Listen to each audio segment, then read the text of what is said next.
Imagine if Mel Gibson had never played Martin Riggs in Lethal Weapon. It almost happened. Studio executives were ready to drop him, fearing his wild reputation and lack of box office draw. But director Richard Donner saw something special, a controlled chaos that was perfect for the role. What followed was a series of events that not only secured Gibson's place in cinematic history, but also shaped one of the most iconic action films of all time. Today, we're uncovering 10 secrets about Lethal Weapon that even hardcore fans don't know, revealing the drama, struggles, and triumphs behind the scenes. Secret 1. Mel Gibson's casting controversy. The casting of Mel Gibson as Martin Riggs in Lethal Weapon was fraught with uncertainty, as Warner Brothers initially doubted his suitability for the role. At the time, Gibson was known for his work in the Mad Max series, 1979 to 1985, but these films had limited success in the U.S. market compared to their international appeal. The studio was concerned that Gibson lacked the box office draw to lead a major Hollywood production, as noted in Variety, 2017. Additionally, Gibson's off-screen reputation for being intense and unpredictable raised red flags. Executives worried that his behavior could disrupt production or negatively affect the film's public image. To mitigate these risks, the studio considered more established actors, such as Patrick Swayze, who was riding the success of Dirty Dancing in 1987, and Bruce Willis, who was gaining fame through Moonlighting 1985 to 1989, and would soon star in Die Hard in 1988. Both were seen as safer bets with proven U.S. audiences. Director Richard Donner was unwavering in his support for Gibson. After witnessing Gibson's screen test, which he described as controlled chaos, in a 2017 interview with Empire magazine, Donner was convinced that Gibson was the perfect Riggs. The character required a delicate balance of charm, volatility, and vulnerability, and Gibson's performance showcased this blend. Donner argued that Gibson could portray a man teetering on the edge without losing audience sympathy, a critical aspect of Riggs' character. To address the studio's concerns, Donner arranged multiple rehearsals to test Gibson's chemistry with Danny Glover, who had been cast as Roger Murtaugh. The buddy cop dynamic was central to Lethal Weapon, and the success of the film hinged on the believability of their partnership. The rehearsals proved to be a turning point, as Gibson and Glover clicked instantly, finishing each other's lines and improvising with ease. Glover reflected on their connection in a 2017 interview with The Guardian. "When I first met Mel, we just clicked. We had this immediate connection, like we'd known each other for years. It made playing Murtaugh and Riggs easy." Career impact and legacy. The success of Lethal Weapon, which grossed over $120 million worldwide against a $15 million budget, catapulted Gibson to superstardom in the United States. Prior to the film, he was primarily known for his Australian work. Lethal Weapon established him as a leading man in Hollywood, leading to roles in Braveheart, 1995, The Patriot, 2000, and other major films. The casting decision also had a lasting impact on the Lethal Weapon franchise, which spawned 3 sequels. Gibson's portrayal of Riggs became iconic, influencing subsequent action heroes who combined physical prowess with emotional depth. The buddy cop genre, exemplified by films like Rush Hour, 1998, and Bad Boys, 1995, owes much to the dynamic established by Gibson and Glover. Secret 2. Shane Black's dark original script. The timing of this is significant because the script itself was another hurdle. Shane Black was only 23 when he wrote Lethal Weapon, crafting it during a period of deep depression and isolation. His own struggles with grief and suicidal thoughts heavily influenced Riggs, who is also dealing with the loss of his wife and contemplating suicide. Black's original draft was much darker and more brutal, with a bleak ending where Riggs died. Studio feedback and Donner's direction led to a softening of the tone to balance the darkness with levity and hope, birthing the buddy cop dramedy genre. Warner Brothers bought the script for a record $250,000, launching Black's career. He later described Riggs as a mirror, just one with a badge and a death wish. This pattern suggests that the film's emotional core was rooted in real pain, setting it apart from typical action flicks. Secret 3. Danny Glover's iconic line. Danny Glover's line, "I'm too old for this shit," is one of Lethal Weapon's most enduring legacies. Director Richard Donner loved its realism, making it a recurring gag across all 4 films. The line was not in Shane Black's original script, but emerged organically during filming. Glover, only 40 at the time, played Murtaugh as older, emphasizing his grizzled veteran status. The line became a cultural touchstone, referenced in The Simpsons, Loaded Weapon 1, and other media. Its universality made it a go-to phrase for expressing frustration, especially about age. Glover himself used it in films like Maverick and Psych, cementing its status. Impact on Murtaugh's character. The line defined Murtaugh as a relatable, weary detective, contrasting with Riggs' reckless energy. Its repetition across the franchise reinforced Murtaugh's character arc as a man nearing retirement yet thrust into chaos. Secret 4. The torture scene's disturbing realism. The torture scene in Lethal Weapon 1987, where Martin Riggs is subjected to electrocution while suspended by his wrists, stands as one of the film's most harrowing and memorable moments. These techniques, often involving water and electricity, were meticulously recreated to ensure chilling authenticity, making the scene a standout in the action genre. The filmmakers consulted military experts to accurately depict the torture methods, particularly the use of waterboarding combined with electric shocks. The consultants ensured that the depiction of water and electricity was realistic, mirroring real-world interrogation tactics. Mel Gibson's commitment. Mel Gibson's dedication was pivotal to the scene's impact. He insisted on performing most of the sequence himself, enduring being hung by his wrists and simulating the effects of electric shocks. His willingness to push his physical limits added a raw, visceral quality to Riggs' suffering, making it resonate with audiences.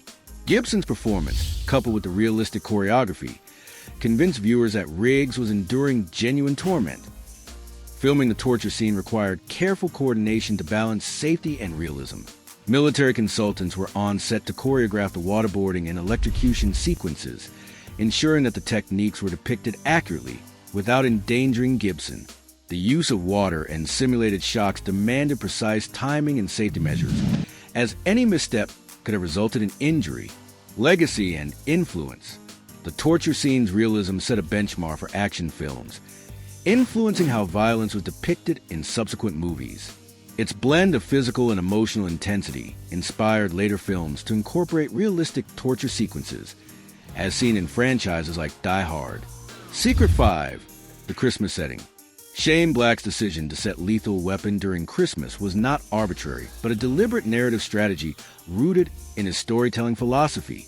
Black has a well-documented tradition of using Christmas settings in his films, including Kiss Kiss Bang Bang 2005 and Iron Man 3 2013, believing that the holiday's inherent cheer amplifies darker themes. In a 2017 interview with The Hollywood Reporter, Black explained, "I love Christmas movies. I think they're the best.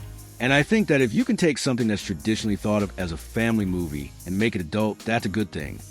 This approach is evident in Lethal Weapon, where the festive season serves as a narrative foil to the film's violence and emotional turmoil. The film opens with Jingle Bell Rock, immediately immersing viewers in a festive Los Angeles adorned with Christmas lights, trees, and decorations. This choice sets a tone that is both celebratory and ironic, given the gritty subject matter of drug cartels and personal despair. Black's intention was to create a contrast that would make the darker elements, particularly Martin Riggs' suicidal tendencies, feel more intense. The holiday setting is not merely decorative, but woven into the story's emotional fabric, enhancing its themes of loneliness, redemption, and human connection. The Christmas setting is most impactful in its portrayal of Martin Riggs, played by Mel Gibson. Early in the film, Riggs is depicted alone in his trailer on Christmas Eve, watching cartoons and contemplating suicide. The sparse holiday decorations, a small Christmas tree and minimal lights, underscore his isolation against the backdrop of a city celebrating the season. This contrast between public celebration and private suffering amplifies Riggs' emotional arc. His journey from despair to redemption is framed by the holiday season, culminating in the final dinner scene where he joins the Murtaugh family for Christmas dinner. Richard Donner's enhancements.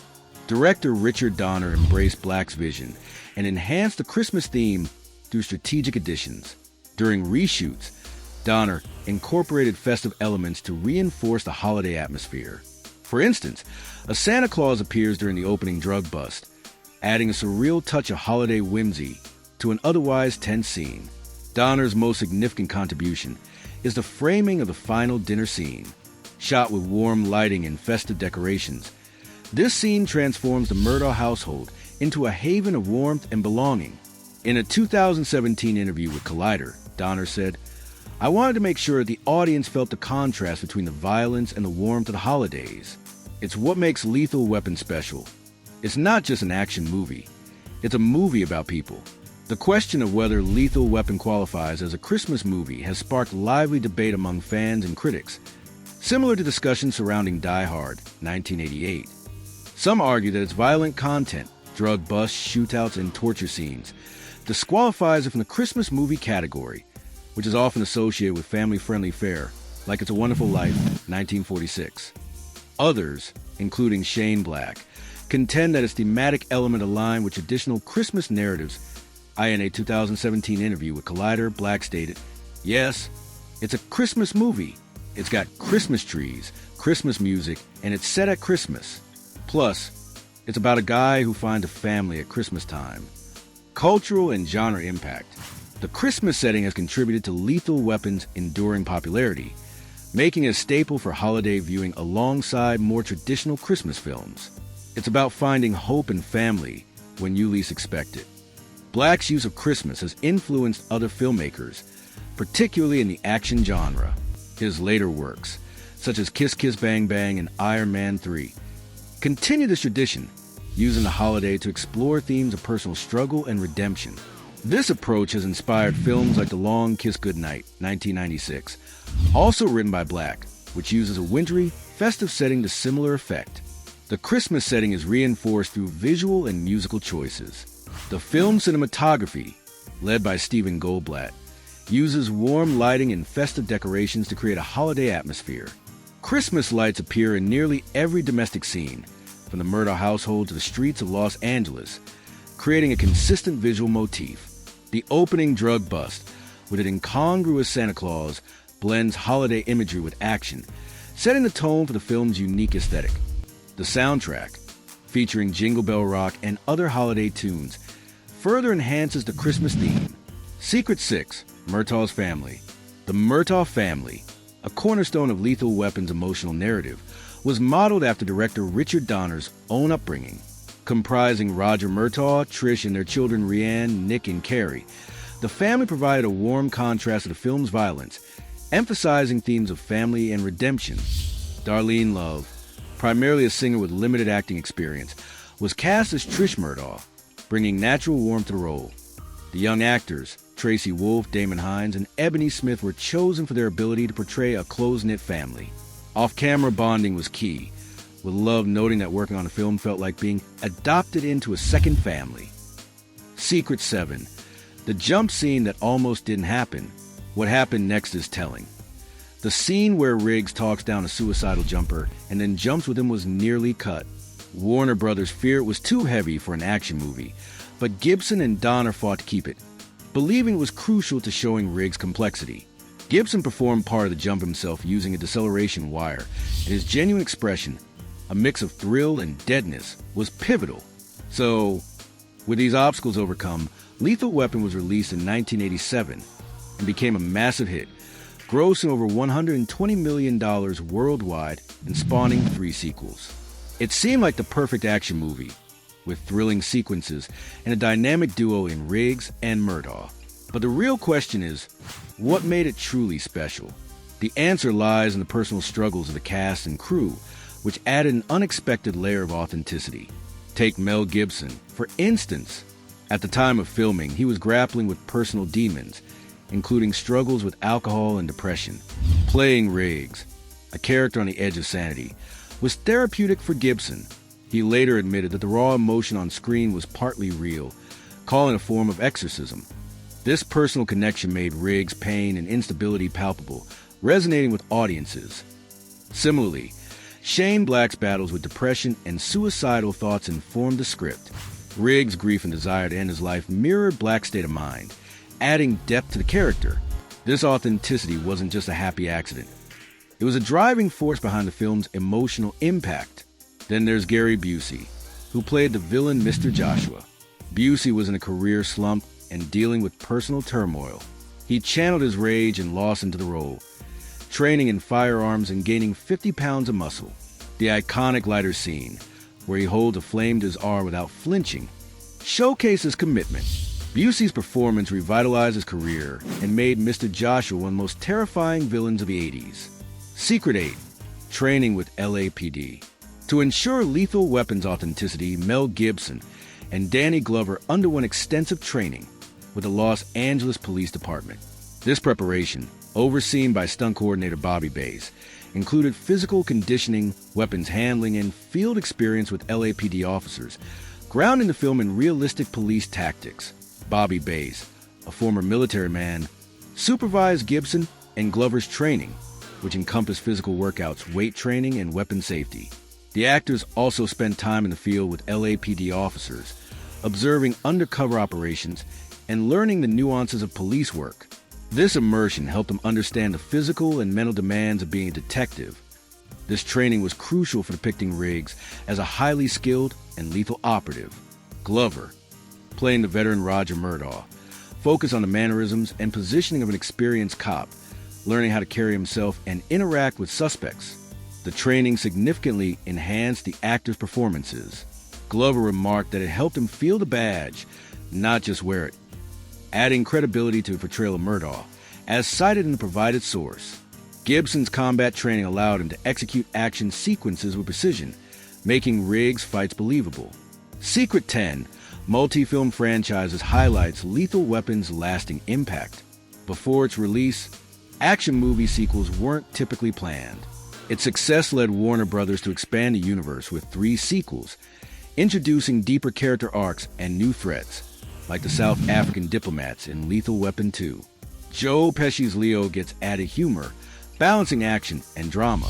This formula inspired films like Rush Hour, Bad Boys, and John Wick, all featuring dynamic duos with contrasting personalities.